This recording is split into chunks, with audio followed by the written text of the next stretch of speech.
area of the city of Philadelphia, and we're in the city. Okay. So we have a lot of folks. David O. We have Adam Dow, Jess Brown. You know the food grocery store chain magnate. You know a whole lot of people, and a host of others from city council.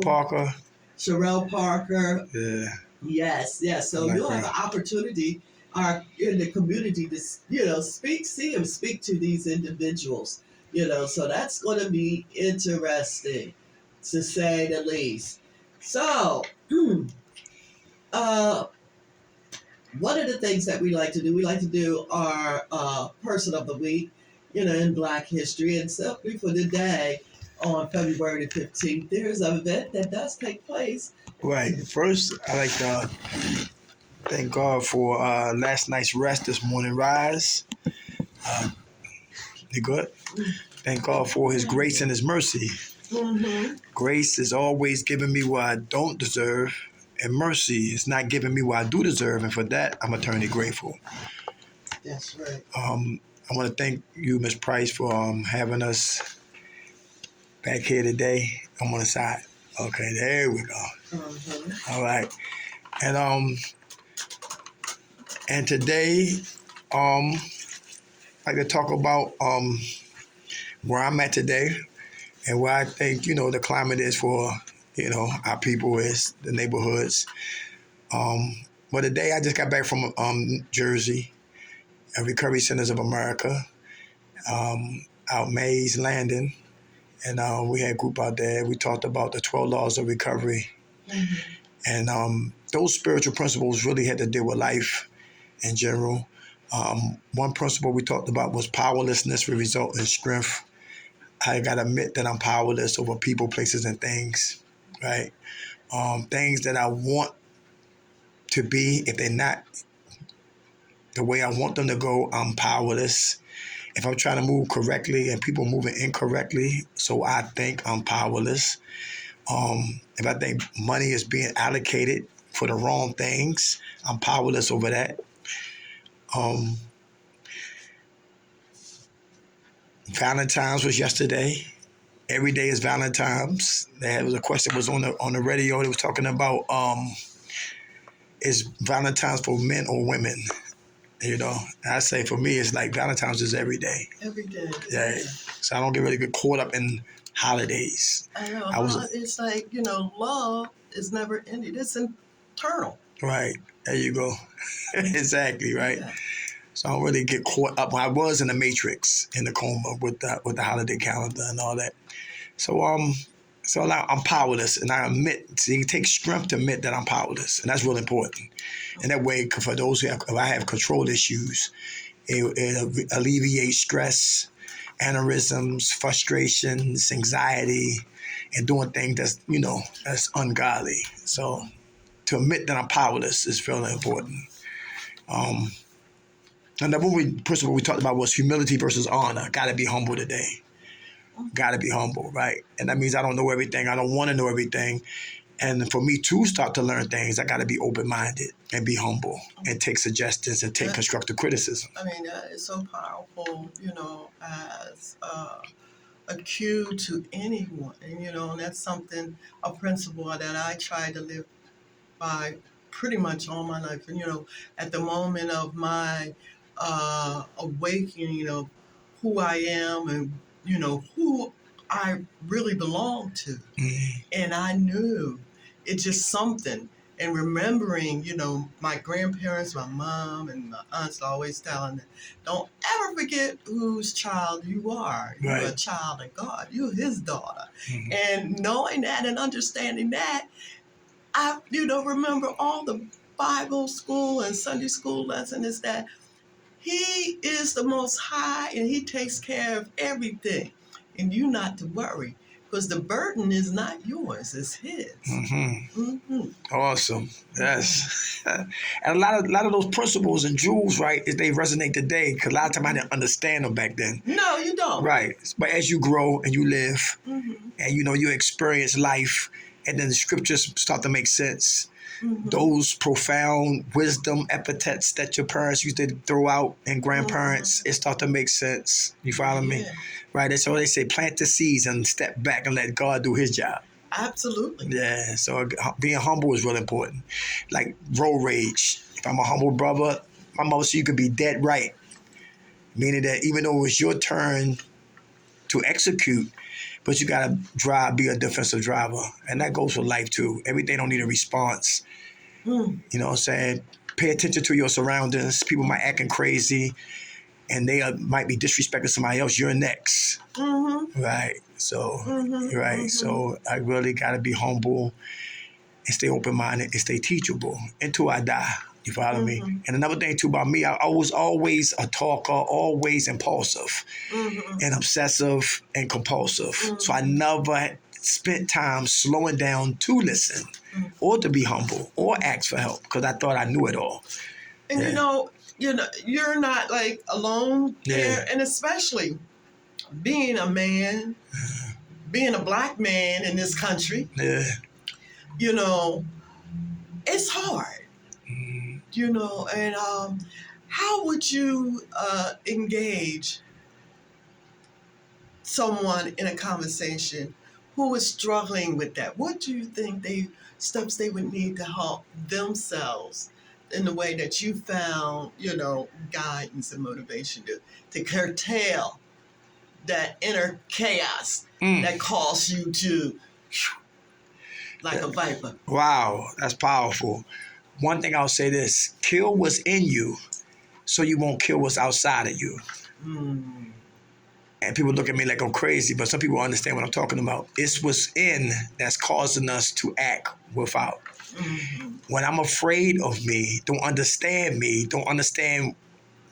how I got to where I'm at, and don't have the answers for the pieces to come out the maze that I'm trapped in, I can attack. And if I've been attacking for a long time and I don't have no connection with my higher power, I become godless and heartless, ruthless, lawless, until I become lifeless. And I've wasted the existence, and I wasted the beautiful gift that God gave everybody, and that's life. So for me to get better, I'm 52. Sometimes you can't worry about age because long as you get it, long as you come out, and you got to be a person who say, you know what, I tried everything, I'm at my wit's end, now I'm ready to listen. You got my attention. I've been to jail, you got my attention. I've been on drugs, you got my attention. I lost my mind, you got my attention. DHS got my kids, you got my attention. Listen, nobody want to be around me, you got my attention. I got to scream out for help. And so I believe when a brother's at that wit's end, now he's ready to be what? Ready to be helped. Then start to ask, and then it takes a person on the other end who's asking him the questions, who's listening to the brother to find out, trying to pick what he was blessed to be. What's his gifts? What's his talent? Because that's what needs to come out of the brother. If he's a good talker, if he was talking death, now it's time to talk life. Go down to the youth study center and start helping those young boys down there who are not even 18 with attempt murder charges, right? If he's good with his hands and he like to build things, maybe want to get him, if he like video games, maybe try to get him or he can start his own video games. So we try to finesse his gifts and talents that he can see manifest, that it can bless himself and it can bless millions of people.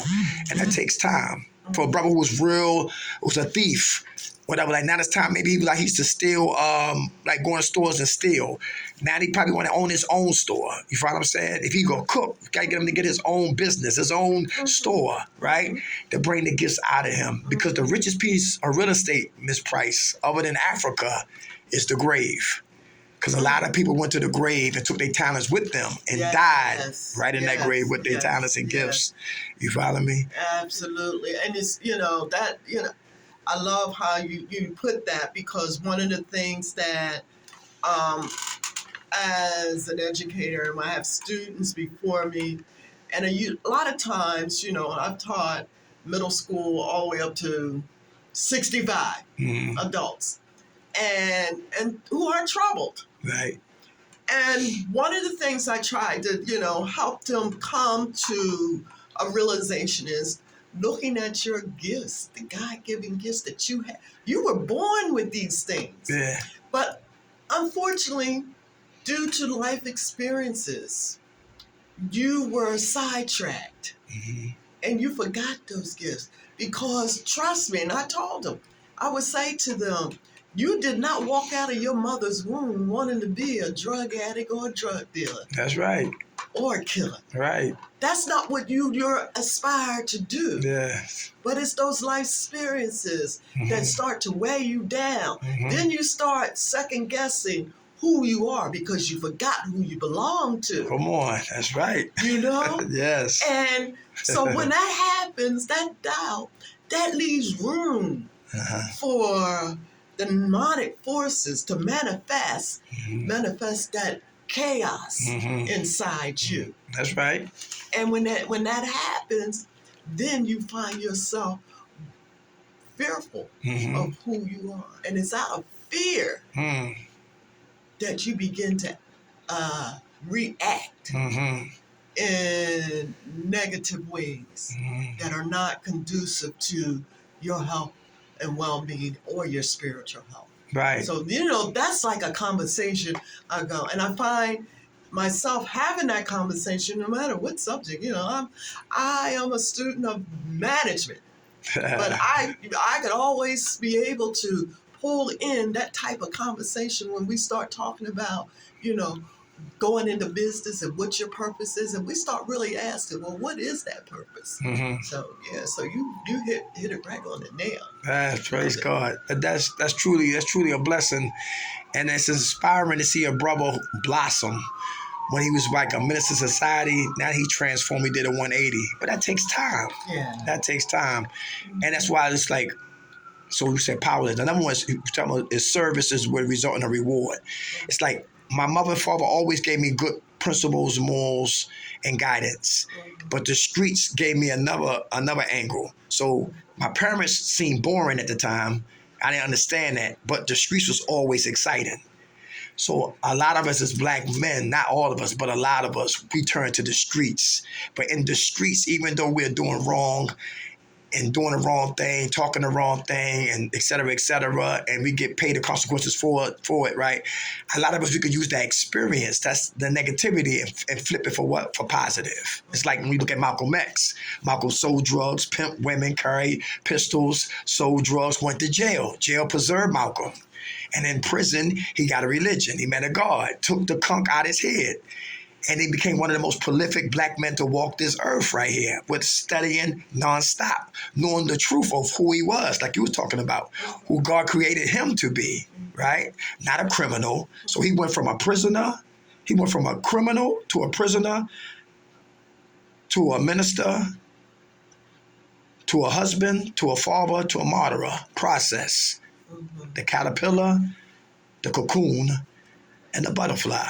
And when we rush the process, we crash and we burn. That's right. And kids don't learn from what we tell them. They learn from what we show them. Yes. Yes. Yes, Yeah. absolutely. Like I said, and you hear so many adults when they're talking about their children, and it's, oh, they don't know.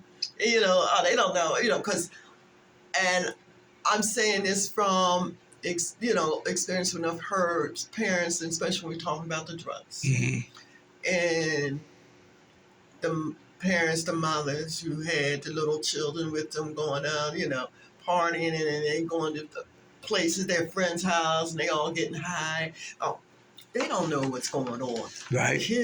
Children are sponges. They're human sponges. Their minds. They absorb information. Yeah. And they hold that information. And that's why you have to be so vigilant and careful of what they're exposed to. Because it does impact who they are and who they may become. And you are so right. You've got to be an example of what you want your child to be. Exactly. Like I grew up with stenchion cords, switches, and backhands, and we didn't get beaten out of abuse. It was beaten out of love. But you was warned first. Yeah, you definitely was. Look, go to school. You don't.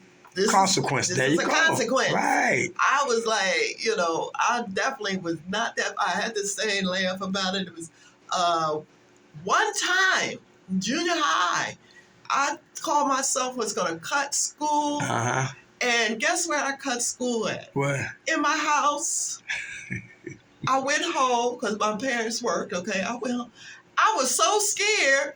I didn't come outside, made myself sick. So, because that was how I got out of school. I even had a note to excuse me out of school. And I was sick. So when my parents came, oh, well, what are you doing? I was sent home because I was sick. Yeah. I was so scared. What? All I can think about, if I went out the house, somebody was going to see me and didn't tell my parents. Mm-hmm. So that's a consequence. That's right. So I don't do that. I was too scared. Yes. Mm-hmm. And I didn't know nothing about truancy police and all of that. Mm-hmm. As I got older and got out of school, I didn't know they had truancy police and all that. Mm-hmm. But it seems like when people don't care, this is, it's crazy out here. You got to care. Yes. Yeah, you got to care. Got a lot of people who out here who don't care. So if authority, police, cops, politicians, they don't care, we really in trouble. I know. Yeah. That is so true. Mm-hmm. What I want to do is take a quick break. Okay. At this point, when we come back, we're going to continue that conversation. This is WPEB 88.1 FM on your dial and W236CL Scribe Media. And we're talking to the illustrious Derek McKnight, motivational speaker and inspirational beacon. So we will return shortly.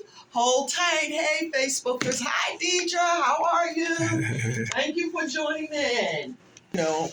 When we become responsible for self, we also learn that we have impacted other people. We have the potential, especially young people, and how important it is, in reaching out and help establishing some type of structure for others to see and how they can move forward in a positive way. Right. Mm-hmm. So, like, I didn't have a lot of examples. I did. My father was my first hero, right? Mm-hmm. And then it's like, I'm 52. So it's like, when I was lost, I was trying to go with this person, this clique, that clique. And then when I got a spiritual awakening, then I started reading the Word of God. And reading the Word of God, then I got into religious wars. Then I stopped the religious wars. Then I learned to be open-minded. Then I started reading the Quran. Then I started reading different books. Then my mind started to illuminate on different, playing fields, spirituality, right? Then I started to realize that people are different. I'm not superior. I'm right in between of superiority and inferior. I'm not superior. I'm not inferior. We all can learn from somebody, right? And then when I started to change my mindset, then I started to be more open-minded. Then I started to be more teachable. Then I understand that how I live my life, somebody might be watching. We do a lot of speaking. We do a lot of talking. We do groups at the Recovery Centers of America. We at Kirkbride. We do groups at Valley Forge. We do groups at we used to do groups out there at Fairmount Behavioral, and we're busy. And one of the things that we study is almost like fear is one issue too, Ms. Price, too, that a lot of us, especially with men, we profess that we're gangsters or OGs or scholars or whatever like that. But sometimes we do have fear that's hidden underneath. We present into the world, like afraid of success. Some of us find a way to self-sabotage success. Off of drugs, back on drugs. Out of jail, back in jail. Have my mind, lose my mind. Have my kids, lose my kids. Have my woman, lose my woman. Because it's a fear of success. To me today, success is being as obedient to my high power as possible. It used to be things, jewelry, clothes, et cetera, cars and all of that. That's foolishness to me, I don't chase those things. I chase God. And I want to be a better man today than I was yesterday. So, fear is a big issue. So did those things, when you were chasing them, did they give you any satisfaction? For a moment. And I was still depressed at times. still unhappy, Mm-hmm. still searching for answers. Mm-hmm. Mm-hmm. But I was trying to fill that void with everything other than God. Mm-hmm. So when I start to feel God up, then I start to love me. Look in the mirror and love what I see, the pointy nose and the receding hairline and the dentures and the gray hair, right? Yeah, Yeah. that's right. Yeah. And love everything about me. So love is very important. And see, when I start to love me, then I speak with confidence. I walk with confidence, right? Mm-hmm. My head is not down. I let people know that it's God. I'm God in charge, not me. I'm not doing none of this. You know what I'm saying? Through his grace and his mercy that I'm here. Mm-hmm. When I should have been dead a lot of times. Mm-hmm. Yeah, my mother used to call the jail to find me. And when they said, yeah, he locked up, she went to sleep. Mm-hmm. Because she said, at least he lives another day. Yeah. Yes. Yeah. Wow. There are many mothers who, you know, and who are experiencing that just then when they say it was thank God my son was sent to jail because he's alive. That's right.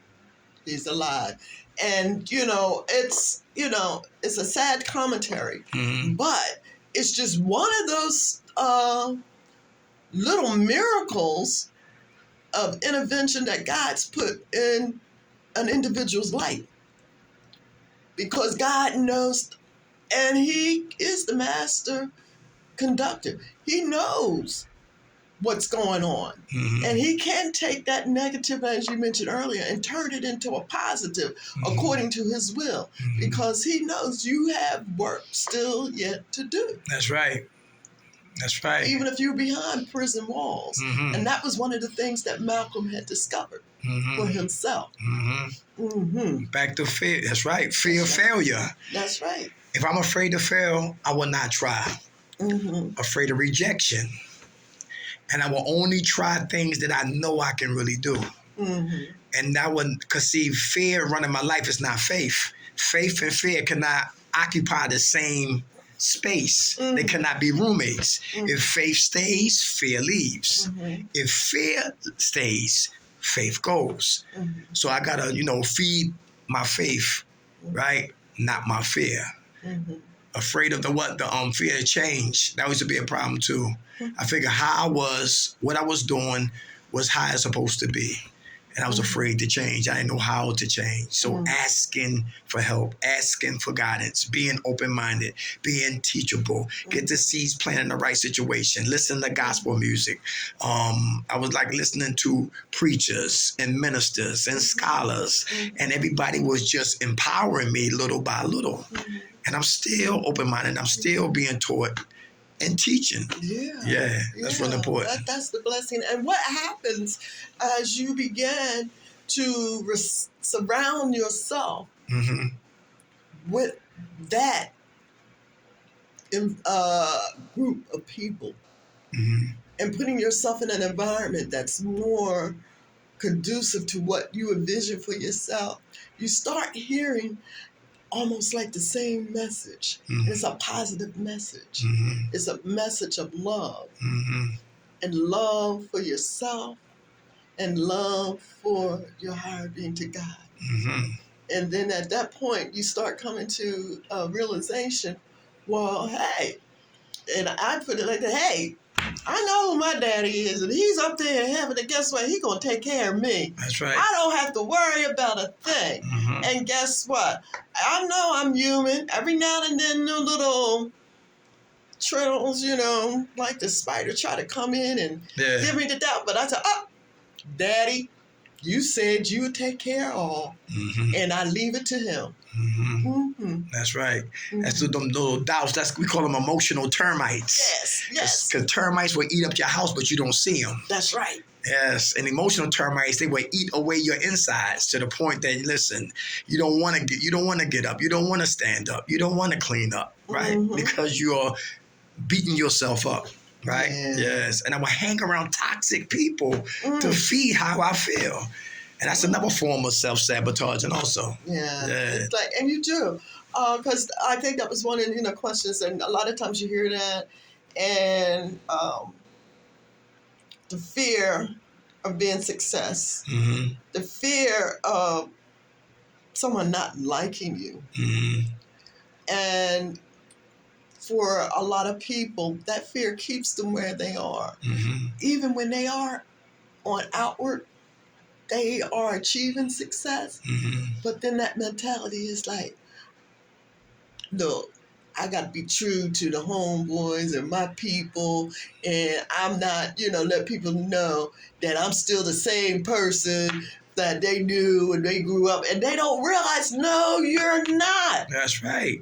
No, you're not. I got some friends back home in Baltimore, Mm-hmm. and I love them. They my homeboys, Mhm. right? But I'm not crazy Chaka no more. I'm not that crazy dude who just say anything and try anything. That's not me no more. Mhm. And I had to get and I'm not worried about them if they don't receive that. I had to receive it for me. Mhm. You know what I'm saying? That Mhm. that's not me. That's not who I was created to be. Mhm. And when I got up here from Baltimore to Philadelphia, and I've been up here for 23 years, it was a slow process. Because when I came up here, I wanted to change. I didn't know how to change. I got caught up in this.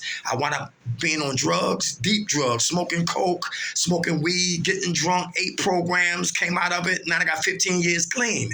But that was a process. So now I'm giving back on the strengths, on my weaknesses, my experiences, and my hope to be a better individual. But that took time, right? And I had to realize too that, listen, everybody can't go with you.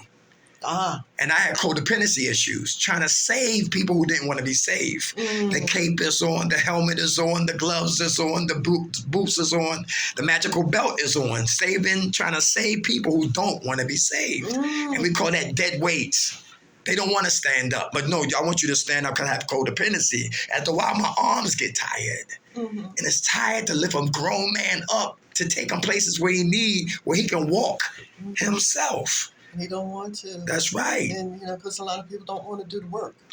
Lord have mercy. It's no free rides out here. Mm-hmm. And I just, it's like, it's back to powerless to see a grown man on somebody's couch not doing nothing to make excuses not to produce. Absolutely. Absolutely. And another thing I remember just telling students is the classic thing, because they'll give you every reason, and then even adult students, of why they did not get what they thought they should have had. Yeah. And I said, well, only thing I can tell you about, look at this young man, grew up and is living in a horrendous environment. Parents both on drugs, one is in prison, one's homeless. That he's homeless alone, because if the parents is all that, he's homeless, going from couch to couch. Right. Because there's no bed, couch to couch, floor to floor. And this is a high school student. How has he managed to do that in spite of all that? All this stuff coming at him at one time at a young age. Guess what he does? He found a way. He was willing to do the work. He's going to the library right after school. He stays till the library is closed, get his homework done. Guess what? While he's there are people there who can give him guidance, talk to him about other alternatives to how he do. He reached out to his teachers in school, to ask them questions, things of that nature. And when it was all said and done, that's the young man that graduated from high school with a 4.0. In spite of being homeless, in spite of having a crack-addicted mother and father in prison for murder. He made it. So what is your excuse? And they look at me as why? But those are true stories. Just look around. Look around.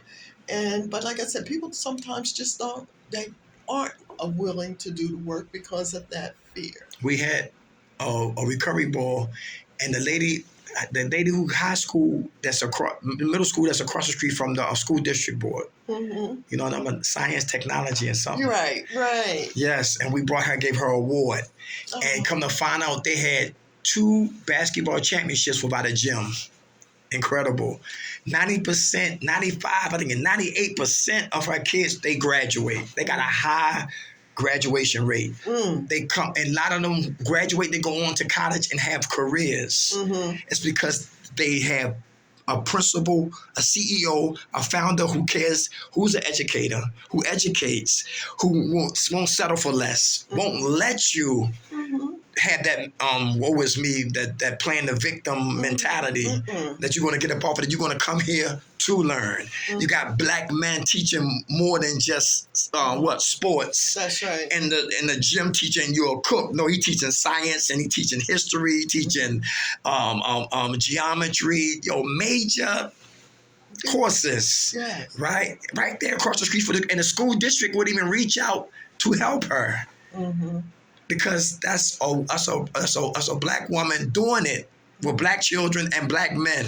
A good example of education, how far it can take our lives when they want to be educated. Like you're talking about for that young guy who come from poverty, but he wound up walking in prosperity. That's right. Yeah. That's right. Yeah. So that is so important.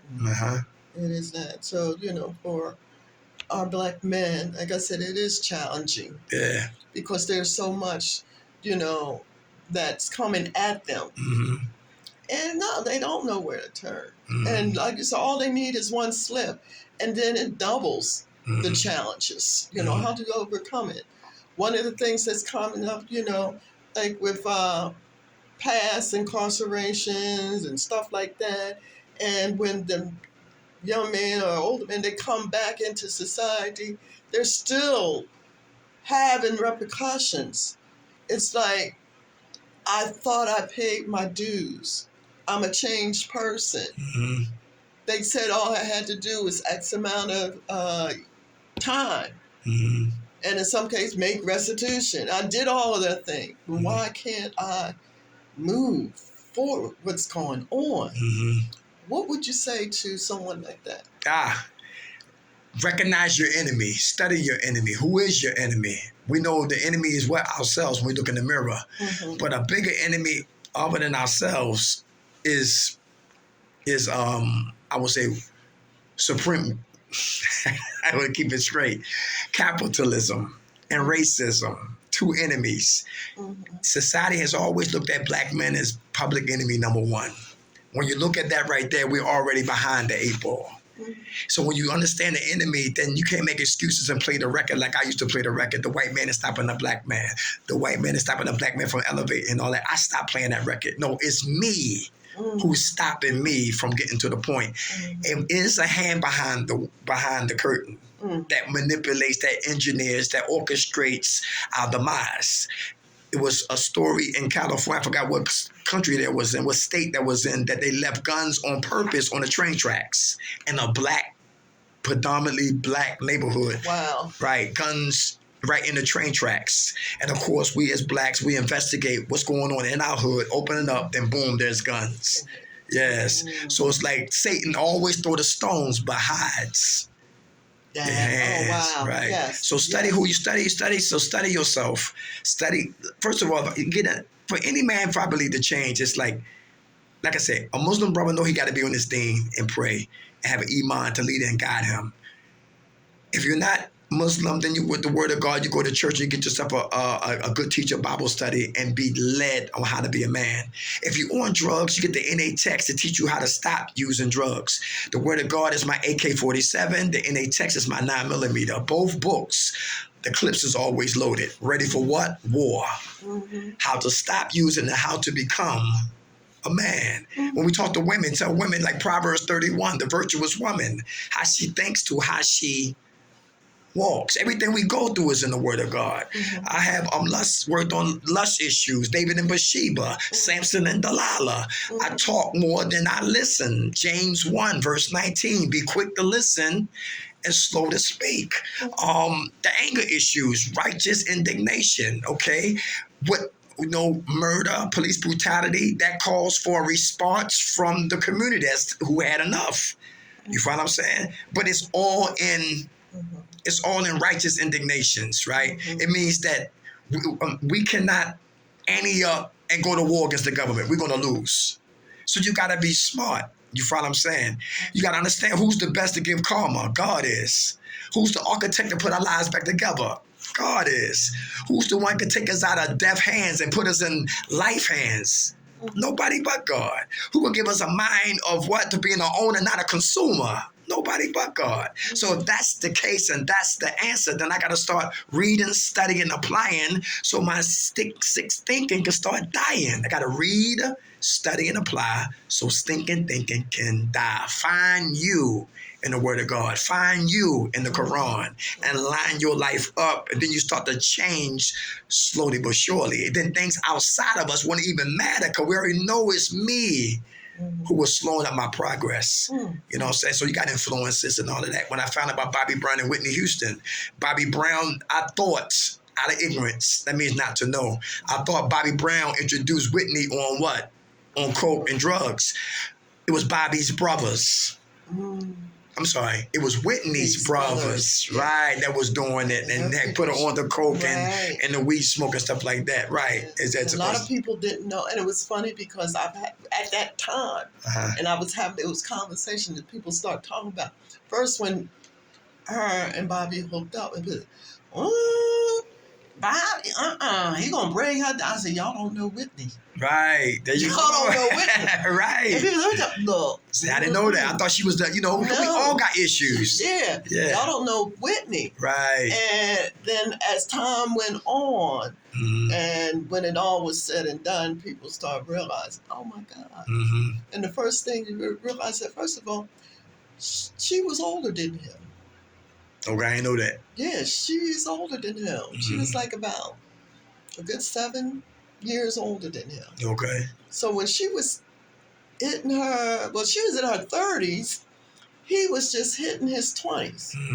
That's what I remember. He was like 21 or something, and she already, but because of the circles that I traveled, that information come through. Right. And if you're involved with anything in the entertainment or media, those things filter through. Yeah.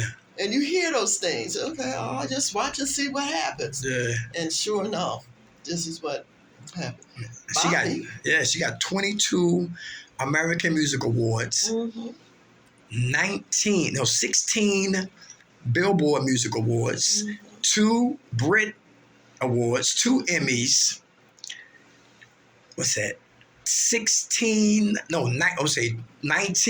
NAACP Awards, 7 Soul Train Awards, 14 World Music Awards, sold over 200 million records, and passed away in her tub. And when I hear her songs, man, I really go through something that to come up like that and to, get sidestepped, get sidetracked because them drugs is a beast. And when you look at it, then what was that fear in her life? That she could not break that yoke. And had the gift to sing. And didn't need no drugs. Didn't need any of that. Yes, Lord mercy. It's that's the enemy. That's why we can't blame nobody. We got to look at ourselves. Outside vices, when we participate in them, it destroys the gift that God gave us. That's right. Yeah. That's right. So let's take a quick station break. When we come back, we'll, wrap up this conversation, but hopefully come back. Let's talk a little bit about what's happening in the sports. We know Eagles did phenomenal. Yeah. But we'll touch about that and, share some light, on that. So this is WPEB 88.1 FM on your dial, and this is At the Round Table with Denise and my special guest, Derek McKnight. And Derek, look, Derek is like a friend of the show. He's been with us for a number of years. We've had him on different times. And what's nice is to see his growth over time. And it's wonderful. So again, the views and opinions of this host or guest by no way reflect the views and opinions of this station, WPEB, or Scribe Media. Then when we come back, we'll have a PSA, and we'll continue with our show. Right now, you're going to have a musical interlude listening to the stop because of the energy that you bring into the studio. And it's always a calming energy, and that's good. You people can feel that about you. So what we're going to do is, we talked about the weather today, but we didn't talk about what's happening in the cosmos. And, did that weather have anything to do with that? Hey, all I said, everything had to do with God, but, we just see little parts of things as it works. So one of the things that we orchestrates all this and controls all of this, you can always rely on what the man upstairs tells you. Listen to him, and he also is your ultimate guide.